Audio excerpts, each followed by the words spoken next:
Hey guys, welcome to the channel. We're going to walk into Complete Street and I'm going to talk to you about something interesting today. There's been a lot of drama going on about StreetSpeed717's car, GrandPa, the turbo C6 Corvette, and I want to talk about it.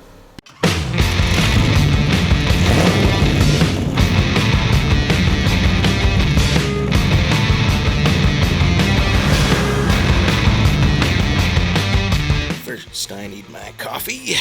And let's see what's going on in the shop.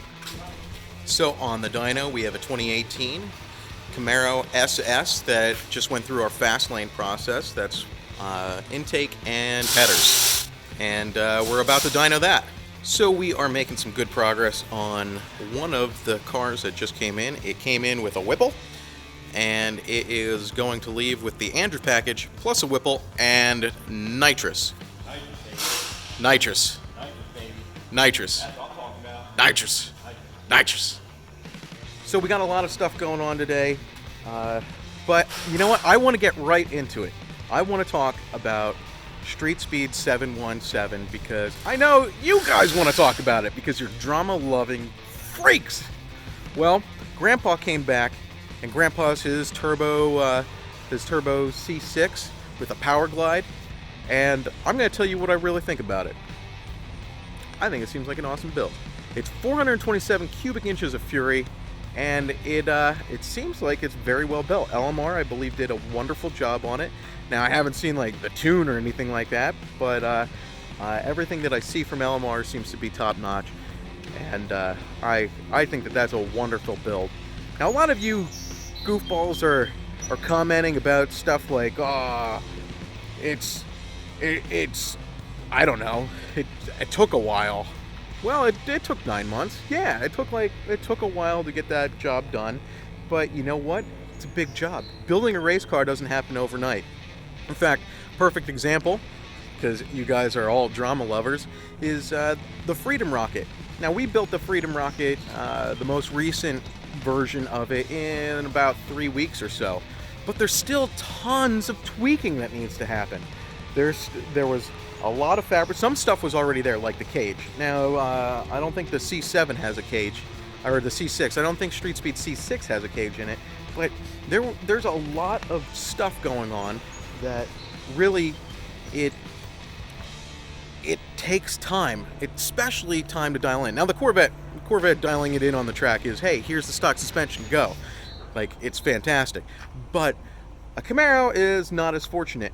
And we are working on the Camaro, but like, how much time do we have in? And we did some very new and interesting things to it with interchiller and one of our custom things to really get to the bottom of the refrigerant on the interchiller.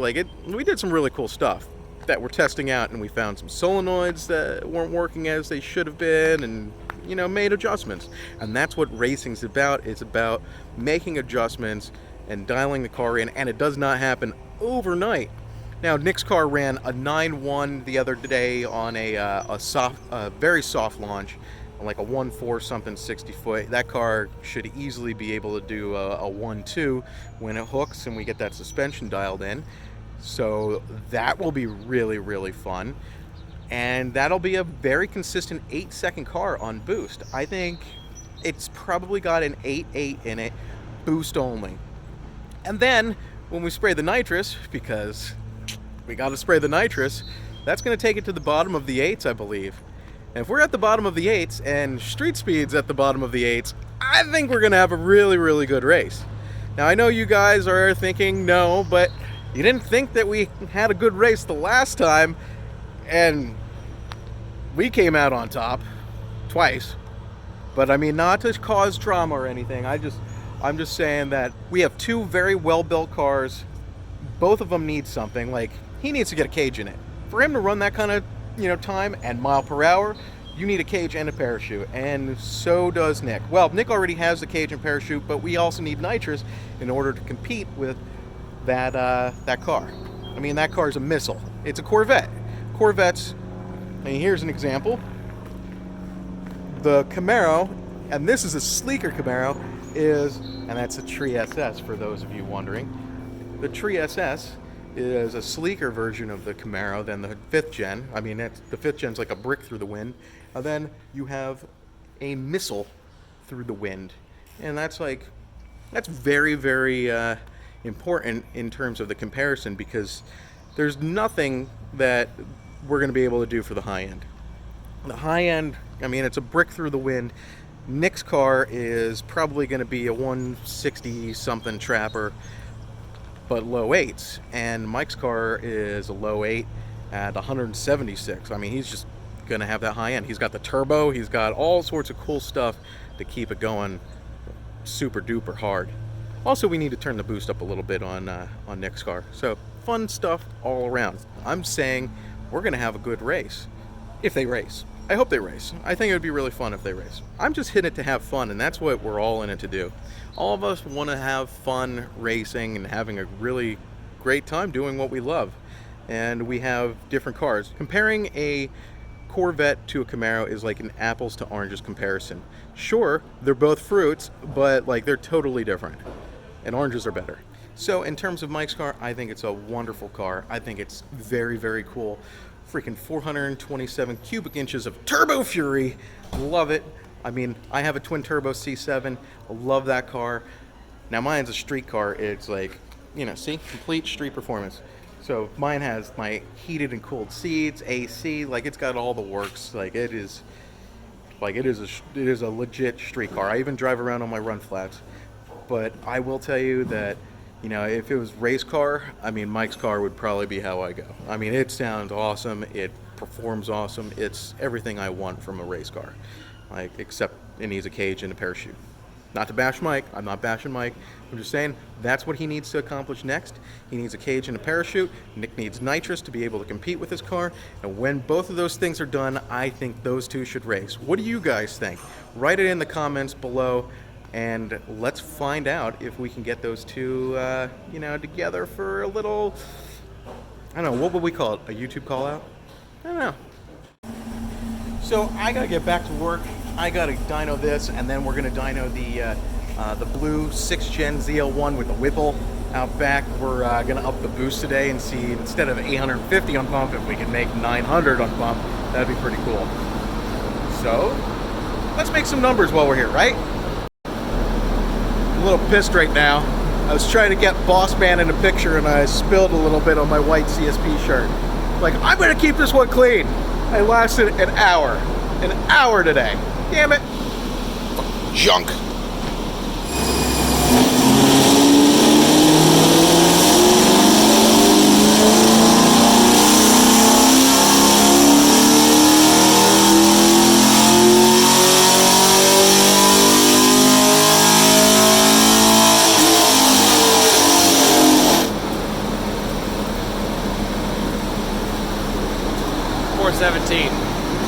That's about what you have to do.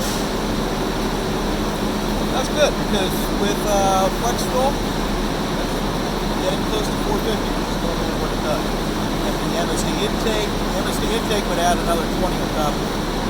Pretty wild. That's a great thing. So before I run this on the dyno, I did get an update from Precision. They sent my turbo back to me free of charge. They wanted us to pay for shipping at first, but then we reminded them that they had the serial ahead of time, and they did take care of us, so they did send it back to me, my blown turbo, and we'll see what it looks like right now. This one is not rebuilt. This is just what we sent to them. It looks like it's in a much nicer box than what we sent to them. Definitely hang on to that box. Oh man, they really, look at that. Did they send any hardware with it? There's hardware. Sweet. Okay. So what was that? Go back to this and apologize. Here, I still blame you for shipping out the hardware. Still blown? Oh yeah. She's a little loose in there. She's a little loose. Sometimes that's worth it. Sometimes you get herpes. The red lemon will live again. Oh yeah. We're actually going to go with couplers instead of some crazy banana looking thing. Okay. Cool. Yeah. Okay, back to this. So this car is equipped with the CSP trunk tank. Yay! Fits right under. Looks awesome. Nice and big, nice in the center. Get lots of ice in there. Does a great job. Can't even tell it's there. So what I'm doing is I'm letting it cool down. That's right, because it has an inner chiller as well. It's got the stage 2 inner chiller system on this one, and we're going to let the coolant just cool down in the ice tank, and then we're going to put it into the blower and run it.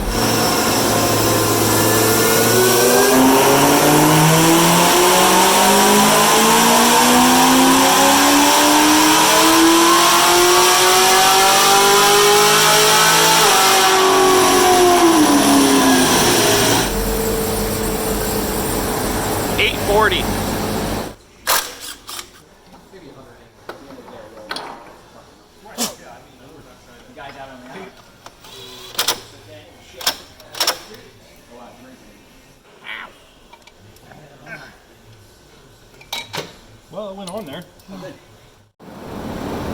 So now that the smaller belt is on, we're going to find out what she... Puberty! So now that the smaller belt is on, we're going to find out what she does. Hey, it's nice and icy.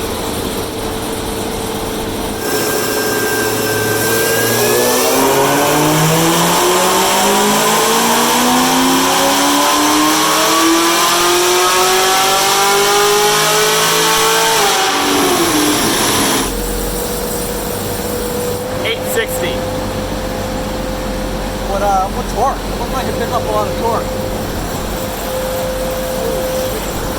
839. I don't know if the reason the boost is necessarily worth it for the long haul. Let me look at the log. So the numbers are in. We picked up a lot of mid-range and low end. And the high end, I'm not too thrilled about. I'm like on the fence whether the added heat generated is worth the little extra horsepower. It's about like 30-ish horsepower in the high end, but it's a whole slew. It's like 60 foot-pounds of torque up until about 4,500, and then it starts petering off. If it was my car, I might go back to lower boost to keep the temperatures in check. I mean, it's something that you have to... I mean, this is why it's complete street performance. It's something that you have to test out. Like, there is no substitute for the street. So when you do that long pull, are the temperatures going to get high enough that it's worth going back to lower boost so you're faster?